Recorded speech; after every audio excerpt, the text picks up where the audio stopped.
মন্ত্ৰী নৱদলৰ বিভাগত বিশাল বজাৰ অখিল গগৈৰ হাতত পিএনআৰডিৰ OMR চিট পিএনআৰডিৰ নিযুক্তি কেলেংকাৰী সন্দৰ্ভত পুনৰ বিস্ফোৰণ অখিল গগৈৰ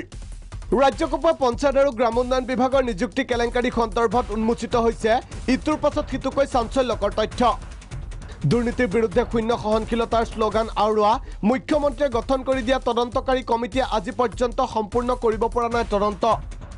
সোমবাৰে সংবাদমেল যোগে বিভাগটোত হোৱা নিযুক্তি কেলেংকাৰী সন্দৰ্ভত বহু চাঞ্চল্যকৰ তথ্য সংবাদ মাধ্যমৰ আগত দাঙি ধৰিলে অখিল গগৈৰ অভিযোগ কৌশলেৰে বদলি কৰা হৈছিল বহু OMR চিট পিএনআৰডি আয়ুক্তৰ কাৰ্যালয়ত সংঘটিত হৈছিল এই দুষ্কাৰ্য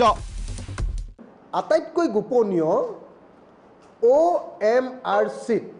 কেতিয়াও পৰীক্ষা হলৰ বাহিৰলৈ আহিব নোৱাৰে সেই কপিটো এতিয়া মোৰ হাতত আছে এটা কাৰ্বন কপি দিয়াৰ পদ্ধতি লবৰ কাৰণেও এই পিএনআৰডিৰ সিদ্ধান্ত লোৱা হৈছিল পিএনআৰডিৰ মিনিষ্টাৰ নৱ কুমাৰ দলে ডাঙৰীয়াই OMR চিটৰ পিছফালে কাৰ্বন কপিটো ৰাখিব নালাগে বুলি নিৰ্দেশ প্ৰদান কৰিছিল আৰু যাতে কোনো পধ্যে কাৰ্বন কপি ৰখা নহয় তাৰ ব্যৱস্থা গ্ৰহণ কৰা হৈছিল ৰাজ্যৰ লাখ লাখ যোগ্য নিবনুৱাক বঞ্চিত কৰি দলটোৱে নিযুক্তি দিছে দলীয় কৰ্মী আৰু ঘনিষ্ঠক মুঠ 886টা পদৰ 467টা পদতেই অবৈধ নিযুক্তি মোৰ হাতত এখন তালিকা পৰিছে ইয়াতে গোটেই যিমানবিলাক মানুহে চাকৰি পাইছে আটাইবিলাকৰ এখন তালিকা ইয়াৰ ভিতৰত আপোনালোকক মই নামগিটা নেদেখুৱাকৈ আপোনালোকক দেখুৱাম যে মোক দাগ মাৰি দিয়া হৈছে যে কোনবিলাক মানুহ চৰকাৰৰ দ্বাৰা নিযুক্তি দিয়া হৈছে মানে ইয়াত যিমানবিলাক গ্ৰীণ দাগ মাৰি থোৱা আছে এই গ্ৰীণ দাগ মাৰি থোৱা গোটেই মানুহবিলাকে হ'ল কেলেংকাৰীৰ দ্বাৰা বিজেপিৰ পৰা অহা তালিকাৰ কেণ্ডিডেট সেয়েহে এই কেলেংকাৰীৰ উচিত তদন্তৰ বাবে পঞ্চায়ত আৰু গ্ৰাম উন্নয়ন বিভাগৰ আয়ুক্তৰ কাৰ্যালয়ৰ CCTV ভিজুৱেল সংৰক্ষণ কৰাৰ লগতে OMR চিট জমা ৰখা গোদামত চিল কৰাৰ দাবী অখিল গগৈৰ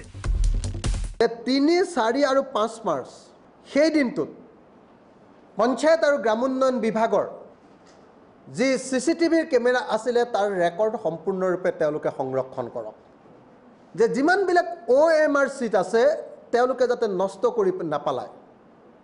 আমি দাবী উত্থাপন কৰিছোঁ যে OMR চিট থকা গোদামটো সম্পূৰ্ণৰূপে সিল কৰি দিয়া হোক জব্দ কৰি পেলোৱা হোক OMR চিটবিলাক মুঠতে ৰাজ্যৰ নিবনুৱা যুৱক যুৱতীৰ আশা আকাংক্ষাক ধুলিচ্ছাত কৰা এই কেলেংকাৰীক লৈ খৰব অখিল গগৈ কোনো কাৰণতে এই কেলেংকাৰীৰ খলনায়কক সাৰি যাবলৈ দিয়া নহ'ব বুলি সংবাদমেলত উল্লেখ কৰে অখিল গগৈয়ে